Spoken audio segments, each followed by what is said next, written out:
राधे राधे। आप सभी का स्वागत है देवताओं की कहानी में। आज हम सब शिव जी की पिपलाद के अवतार की कहानी सुनेंगे। तो आइए शुरू करते हैं। एक समय दैत्यों ने वित्रासुर की सहायता से इंद्र आदि समस्त देवताओं को पराजित कर दिया।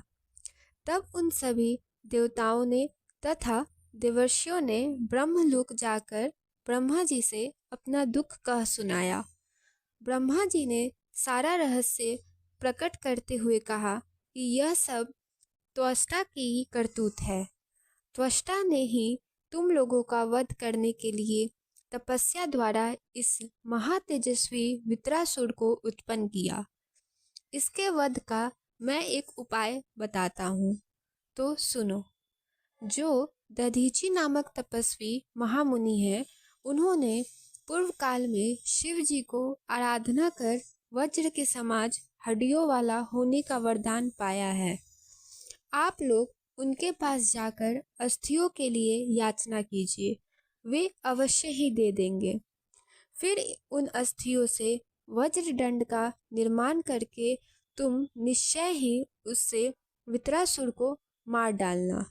ब्रह्मा जी का यह वचन सुनकर देवगुरु बृहस्पति देवताओं को साथ लेकर दधीचि ऋषि के आश्रम पर पहुँचे और वहाँ इंद्र ने आदर पूर्वक होकर दधीचि जी को प्रणाम किया। दधीचि जी ने देवताओं के अभिप्राय को जान अपनी पत्नी सुरवचा को आश्रम से अन्यत्र भेज दिया।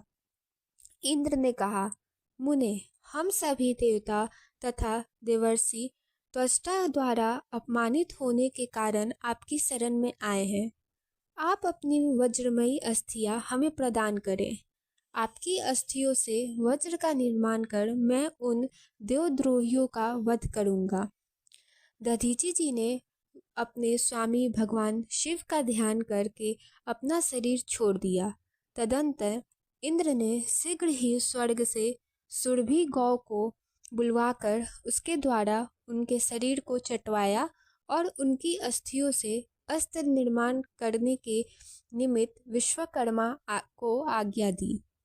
विश्वकर्मा ने अस्थियों से संपूर्ण अस्त्रों का निर्माण कर दिया। उसके बाद इंद्र ने शीघ्रता से वज्र के द्वारा पर्वत शिखर के समान वित्रासुर का सिर काट दिया। उधर दधीचि जी की पतिव्रता पत्नी सुरवचा पुनः घर लौटी तो अपने पति को वहां न देखकर तथा देवताओं के अत्यंत अशुभनीय कर्मों को देखकर अत्यधिक रुष्ट होकर उन्हें शाप देते हुए कहा, हे देवगणों, इंद्र सहित सभी देवताओं आज से पशु हो जाओ। इसके बाद उस पतिव्रता ने अपने पति के लोक में जाने की इच्छा की और पवित्र काष्ठों की चिता बनाई। उसी समय आकाशवाणी ने मुनि पत्नी सुरवचा से कहा, हे प्राज्ञ, तुम्हारे उदर में गर्भ रूप से मुनि का तेज विद्यमान है। तुम उसे प्रयत्न पूर्वक उत्पन्न करो। सग भार्गों को सती नहीं होना चाहिए, ऐसी वेद की आज्ञा है। तदंतर उनके उदर से दधीचि के उत्तम तेज से प्रादुर्भूत परम दिव्य शरीर वाला एक पुत्र उत्पन्न हुआ, जो साक्षात रुद्र का अवतार था। तत्पश्चात पति लोक जाने की इच्छा वाली सुरवचा ने अपने पुत्र से प्रेम पूर्वक कहा, हे तात, तुम बहुत समय तक इस पीपल वृक्ष के समीप रहो। अब मुझे पति लोक जाने के लिए अति प्रसन्नता पूर्वक आज्ञा प्रदान करो। मैं अपने पति के साथ तुझे रुद्र स्वरूप का ध्यान करती रहूंगी। सुरवचा के गर्भ से पुत्र रूप से पृथ्वी पर शिव जी को अवतारित हुआ जानकर ब्रह्मा, विष्णु तथा देवगण वहां पहुंचे और बड़ा उत्सव मनाया। ब्रह्मा जी पीपल वृक्ष द्वारा संरक्षित दधीचि के उस पुत्र का विधिवत जातक आदि संस्कार करके उसका नाम पिपलाद रखा। इस प्रकार ब्रह्मा, विष्णु तथा समस्त देवगण महोत्सव मनाकर अपने अपने स्थान को चले गए। पिप्पलाद उसी पीपल वृक्ष के नीचे संसार रहित की इच्छा से बहुत काल तक तप करते रहे।